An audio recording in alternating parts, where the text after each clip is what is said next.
எப்பவுமே வந்து பார்த்தீங்கன்னா, எரிமுடி பையில நம்ம வந்து அந்த நெய் தேங்காய் வந்து வச்சிருப்போம். ஐயப்பன் கோயிலுக்கு போம்போது. அந்த நெய் தேங்காய் வந்து எதுக்கு கொண்டு போறோம்? அது என்ன சொல்லுது? அதனுடைய தத்துவம் என்ன? அப்படின்னு ஒரு விஷயம் இருக்குல்ல. ஸோ அந்த விஷயத்த தான் இந்த வீடியோல வந்து பார்க்க போறோம்.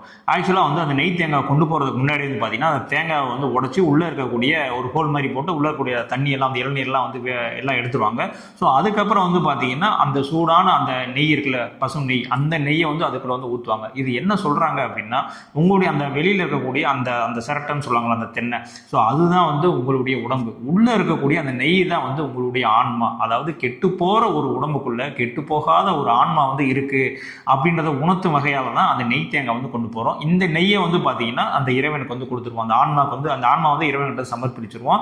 அதே மாதிரி வெளியில் இருக்கக்கூடிய அந்த உடம்பை வந்து பார்த்தீங்கன்னா நம்ம வந்து தீயில போட்டுருவோம். ஸோ இதை தான் வந்து உணர்த்தும் வகையில் தான் வந்து நெய் தேங்காய் வந்து சபரிமலைக்கு வந்து கொண்டு போகிறாங்க. எதுக்காகனா அந்த கெட்டு போகிற உடம்பு இருக்குல்ல, அந்த உடம்புக்குள்ள கெட்டு போகாத அந்த ஒரு ஆன்மா வந்து இருக்குது அப்படின்றத உணர்த்தும் பட்சத்தில் தான் இந்த நெய் தேங்காய் வந்து இருமுடி பையில வந்து வச்சிருக்காங்க.